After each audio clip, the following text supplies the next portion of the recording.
नाज़रीन, drama serial मायरी की story में एक नया मोड़ आने वाला है जब फराज के अज़ाइम खुलकर सामने आने लगेंगे, क्योंकि उसे लगता है कि वो इस घर और इस बिजनेस का मालिक हो सकता था, मगर साइका ने उसकी सारी प्लानिंग पर लम्हों में पानी फेर दिया।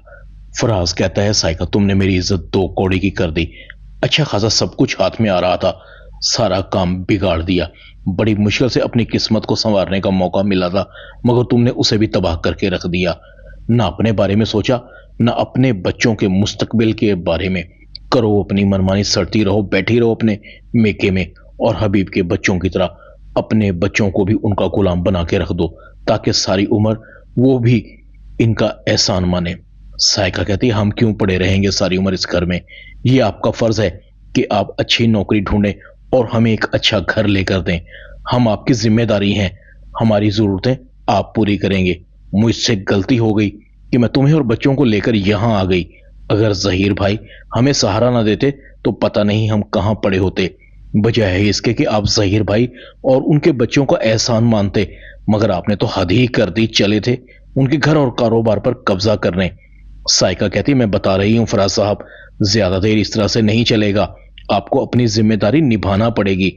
दूसरी तरफ फाखिर का असिस्टेंट कहता है, फाखिर हमने यहां मुश्किल हालात भी देखे हैं और अच्छे हालात भी, मगर अब जो कुछ इस कंपनी में हो रहा है वो ठीक नहीं हो रहा। फाखिर कहता है, क्या मतलब है तुम्हारा? फाखिर का मैनेजर कहता है, सर कहने को तो आपके चचा और फूफा आपके रिश्तेदार हैं, मगर इस कंपनी के साथ मुखलिस नहीं। कोई भी काम को काम की तरह नहीं लेता, न जिम्मेदारी निभाता है, मगर तनख्वाह हर माह को पूरे टाइम पर लेते हैं। आप खुद ही देख लें, कंपनी के अकाउंट से 10 लाख निकले, आखिर किसी ने तो निकाले हैं। अगर हबीब और फराज ने नहीं निकाले तो किसने निकाले? फाखिर कहता है, अब आइंदा से ऐसा नहीं होगा, हम सब एहतियात के साथ काम करेंगे। दूसरी तरफ आलिया कहती है, हबीब तुम मुझे यहां बड़े चाव से प्यार से लेकर आए थे, मगर क्या हुआ? यहां मेरी इज्जत दो कौड़ी की नहीं है। एनी कहने को तुम्हारी बेटी है, मगर खाक तुम्हारी इज्जत नहीं करती। आखिर मेरा भी उससे कोई रिश्ता है, सगी माना है सही, मगर सुतली तो हूं। मगर काम वाली मासी के लिए मुझसे लड़ने के लिए तैयार हो गई।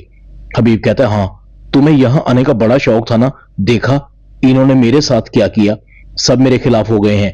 फाखिर एनी को एडमिशन के लिए लेकर जा रहा था। समीना पूछा, फाखिर तुम एनी को लेकर कहां जा रहे हो? फाखिर कहता है, अम्मी मैं एनी के एडमिशन के लिए इसे लेकर जा रहा हूं। समीना कहती है, फाखिर तुम्हें पता है कि अम्मी ने इसकी आगे पढ़ाई के लिए साफ मना कर दिया है, उनको पता लगेगा तो नाराज होंगी। फाखिर कहता है, अम्मी आपकी अहमियत मेरे लिए बहुत है, मगर इसकी अहमियत मेरे लिए फर्ज है। एनी पढ़ना चाहती है तो ये जरूर पढ़ेगी।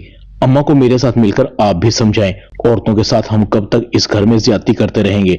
ड्रामा मायरी में इतना ही।